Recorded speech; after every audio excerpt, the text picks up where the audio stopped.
ಆಚಿ ಮಸಾಲ. ಎಂತ ಅಡಿಗೆಯ ರುಚಿಯಾಗೋ ರಹಸ್ಯವು 20 ರೂಪಾಯಿ. ತಮಿಳುನಾಡಿನಲ್ಲಿ ಟಿವಿಕೆ ಸರ್ಕಾರದ ಬಜೆಟ್ ಮಂಡನೆ. ಹಣಕಾಸು ಸಚಿವ ಮಾರಿ ವಿಲ್ಸನ್ ಆಯವ್ಯಯ ಮಂಡಿಸಿದ್ದಾರೆ. ಬಂಪರ್ ಕೊಡುಗೆ ಲಭ್ಯವಾಗಿದೆ ಮಹಿಳೆಯರು ಮತ್ತು ಯುವಜನತೆಗೆ. ನೋಡಿ, ಕೆಲವೊಂದು ಹೈಲೈಟ್ಸ್ ಹೇಳ್ತೀನಿ. ಇದು ಏನೆಲ್ಲ ಪ್ರಮುಖ ಅಂಶಗಳನ್ನು ಈ ಬಜೆಟ್ ಹೊಂದಿದೆ ಅಂತ ಹೇಳಿ. ಸರ್ಕಾರಿ ಆಸ್ಪತ್ರೆಯಲ್ಲಿ ಜನಿಸುವ ಮಗುವಿಗೆ 1 ಗ್ರಾಂ ಚಿನ್ನ. ಐ ರಿಪೀಟ್, ಸರ್ಕಾರಿ ಆಸ್ಪತ್ರೆಯಲ್ಲಿ ಜನಿಸುವ ಮಗುವಿಗೆ 1 ಗ್ರಾಂ ಚಿನ್ನ. ಈ ಮೂಲಕ ಸರ್ಕಾರಿ ಆಸ್ಪತ್ರೆಗಳ ಸದ್ಬಳಕೆ ಆಗಬೇಕು. ಮೂಲಭೂತವಾಗಿ ಸರ್ಕಾರಿ ಆಸ್ಪತ್ರೆಗಳಲ್ಲಿ ವ್ಯವಸ್ಥೆಗಳನ್ನು ಕಲ್ಪಿಸ್ಕೊಡ್ಬೇಕು. ಯಾವಾಗ ಸರ್ಕಾರಿ ಆಸ್ಪತ್ರೆಗೆ ಜನ ಬರೋ ಸಂಖ್ಯೆ ಜಾಸ್ತಿ ಆಗುತ್ತೆ, ಸಹಜವಾಗಿ ಮೂಲಭೂತ ಸೌಕರ್ಯಗಳನ್ನು ಕೊಡಬೇಕಾಗತ್ತೆ. ಆ ನಿಟ್ಟಿನಲ್ಲಿ ನೋಡಿ, ಅಲ್ಲೇನಾದರೂ ಮಗು ಜನಿಸಿದ್ರೆ 1 ಗ್ರಾಂ ಚಿನ್ನ.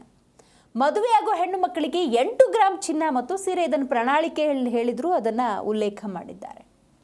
ಉಚಿತವಾಗಿ 5 ಮೇಕೆ ಹಸು ಕೊಡೋ ಯೋಜನೆ, ಅಂದರೆ ಕೃಷಿ ಚಟುವಟಿಕೆಯನ್ನು, ಹೈನುಗಾರಿಕೆಯನ್ನು ಹೆಚ್ಚು ಮಾಡಬೇಕು ಅನ್ನುವಂಥ ನಿಟ್ಟಿನಲ್ಲಿ ತೆಗೆದುಕೊಂಡಿರುವಂಥ ನಿರ್ಧಾರ.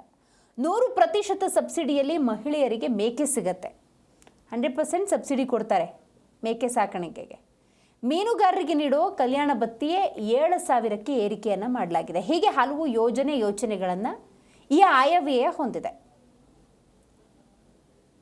கடன் 5 ஆண்டுகளில் மட்டும் 2 மடங்காக உயர்ந்து 10 லட்சம் கோடி ரூபாய் என்ற அளவில் இருப்பதை நமது அரசு ஆட்சி அமைந்தவுடன் வெளியிட்ட நிதி மேலாண்மை குறித்து வெள்ளை அறிக்கையின் மூலம் தெளிவுபடுத்தி உள்ளோம்.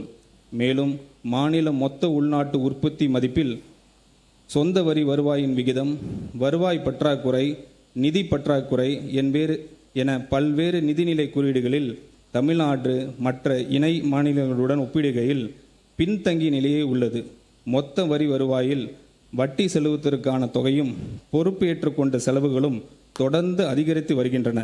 இதன் காரணமாக புதிய திட்டங்கள் செயல்படுத்துவதற்கு கிடைக்கும் நிதி ஆதாரம் என்பது குறைவாகவே உள்ளது.